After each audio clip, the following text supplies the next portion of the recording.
अस्सलाम वालेकुम फ्रेंड्स, मैं हूं शहजाद मुगल और आप देख रहे हैं टेक नॉलेज। आजकल हमारे हर तरह के गैजेट्स में इस तरह के रिचार्जेबल सेल यूज़ होते हैं। तो फ्रेंड्स, इन सेलों में हमें जो सबसे मेन मसला, जो सबसे बड़ा मसला आता है, वो इनके जल्दी ख़राब होने का मसला आता है। ये बहुत थोड़ी सी देर में डिस्चार्ज हो जाते हैं। हमें बिल्कुल थोड़ा टाइम यूज़ करने के बाद इन्हें चेंज करवाना पड़ता है। होता ये है कि ये सेल इतनी जल्दी ख़राब होने वाले नहीं होते और ना ही ये इतनी जल्दी चेंज करवाने पड़ते हैं। इनमें एक मामूली सा फॉल्ट आता है जिसकी वजह से सेल अपना काम करना छोड़ देता है और हम वो फॉल्ट ट्रेस करने और उसे रिजॉल्व करने की बजाय सेल ही चेंज कर देते हैं। जिस तरह ये ड्रिल मशीन की बैटरी के अंदर के सेल थे जो बिल्कुल अब बैकअप नहीं दे रहे थे। हो सकता है इनमें से एक आध सेल ख़राब हो भी, लेकिन ये सारे सेल बिल्कुल भी ख़राब नहीं है। जब हम इनके वोल्ट चेक करते हैं तो हमें इनके वोल्ट भी ठीक से नहीं मिलते, जबकि ये अच्छे वाले ओरिजिनल सेल हैं। इसी तरह हमारे इस तरह के रिचार्जेबल सेल जो अक्सर हम टॉयज़ वगैरह में यूज़ करते हैं, इनके साथ भी यही मसला होता है, ठीक से चार्ज नहीं होते, जल्दी डिस्चार्ज हो जाते हैं और अक्सर तो करंट देना ही छोड़ जाते हैं। तो फ्रेंड्स, सेल कोई भी हो, उसका एक पॉइंट माइनस होता है, दूसरा प्लस होता है। प्लस वाली साइड पे इस तरह का निशान भी होता है। हमारे साथ मसला ये होता है कि सेल थोड़ा सा पुराना हो जाए तो जिस तरह बैटरी के टर्मिनल्स पे कार्बन आ जाता है, इसी तरह बाज़ दफ़ा जिस जगह पे हम सेल लगाते हैं उस जगह पे ये थोड़ा बहुत डिस्टार्शन करता है, थोड़ा बहुत लूज़ भी हो जाता है। उसके इस जगह पे मिट्टी और गर्दो गुबार भी जमा हो जाता है और उसके बाद उसमें नमी आने के बायस वो गर्दो गुबार भी कार्बन की शक्ल इख्तियार कर लेता है। तो माइनस वाली साइड की इतनी ज़्यादा टेंशन नहीं होती, हमें इसको सिर्फ जस्ट साफ़ करना होता है। जबकि सारा प्रॉब्लम प्लस वाली साइड पे होता है, क्योंकि प्लस और माइनस बिल्कुल साथ साथ होते हैं और इनके दरमियान में एक बारीक सी सेपरेशन होती है और वहाँ से ये आपस में शॉर्ट हो रहे होते हैं।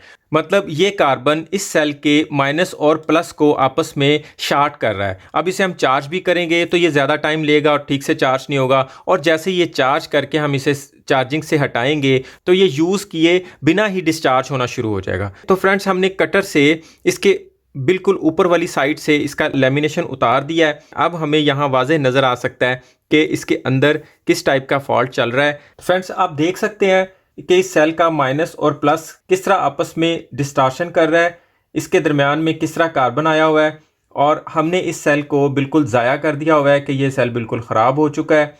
यह आप देख सकते हैं कि माइनस और प्लस आपस में बिल्कुल जुड़े हुए हैं।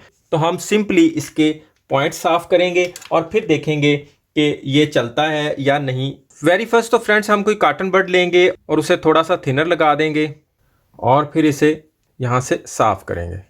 अगर हम इसका ये ऊपर से लेमिनेशन उतारे बगैर साफ़ करेंगे तो इसके अंदर कार्बन फंसा हुआ रह जाएगा, बाहर नहीं निकलेगा और ये ठीक से साफ़ भी नहीं होगा। उसके बाद हम चिमटी को इसके अंदर ज़्यादा देर नहीं रखेंगे ताकि माइनस और प्लस आपस में ज़्यादा देर तक शार्ट ना रहें। तो किसी ट्वीज़र वगैरह को लेके हम इसके अंदर से इसका कार्बन जल्दी जल्दी बाहर निकाल देंगे। या आप देख सकते हैं कि इसके अंदर से कितना कार्बन निकल रहा है। एक दफ़ा हम इसे फिर थिनर के साथ साफ़ कर लेते हैं। ये किसी भी किस्म की पॉलिश की चमक के लिए होता है। ये मार्केट से आपको सिर्फ 80 से 100 रुपए में मिल जाएगा। तो हम इस ब्रश से अपने इस तरह के किसी भी किस्म के सेल को दोबारा से पॉलिश कर सकेंगे। इसको करने का तरीका ये होगा कि इसको ज़ोर से नहीं लगाना, इसके बिल्कुल ये ब्रिसल्स जो होंगे इनको माइनर माइनर साइज के साथ रब करना है। जिस तरह जूते को चमकाने के लिए हम उस पर ब्रश यूज़ करते हैं, इस सेल पे भी बिल्कुल उसी तरह ही हम इस ब्रश का यूज़ करेंगे। इस साइड पे भी आप देख सकते हैं कि किस तरह की कंडीशन है। हम इसे भी इसी ब्रश से ही क्लियर करेंगे। सारे सेलों को आप देख सकते हैं।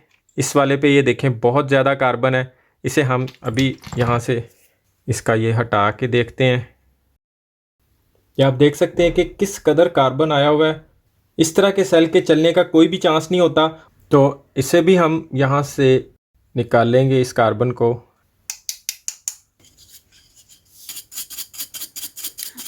हमने माइनस वाली साइड से भी प्लास्टिक का ओवरलैप ख़त्म कर दिया है और जैसे ही हम इसे साफ़ करेंगे बड़े अच्छे तरीके से सारे का सारा साफ़ हो जाएगा।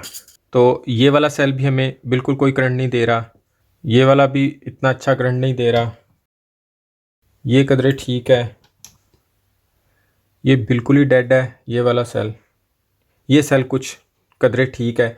हम इन सारे सेलों को बिल्कुल इसी तरह साफ़ करेंगे। उसके बाद हम इन्हें चार्ज करेंगे, फिर उसके बाद चेक करेंगे कि ये हमें कितना करंट देते हैं और उसके बाद इनका बैकअप भी चेक करेंगे। तो फ्रेंड्स, हमने इन्हें अच्छे से साफ़ कर लिया और इन्हें 2 घंटे चार्जिंग पे भी लगा दिया।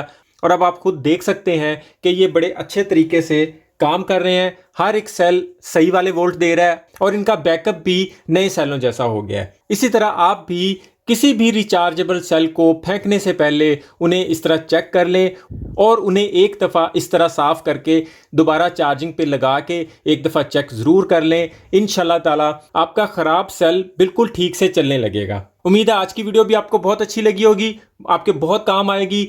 वीडियो पसंद आए तो इसे लाइक और दोस्तों में शेयर लाजमी कीजिएगा। अपना और अपनों का ख्याल रखिएगा। बहुत बहुत शुक्रिया। अल्लाह हाफिज़।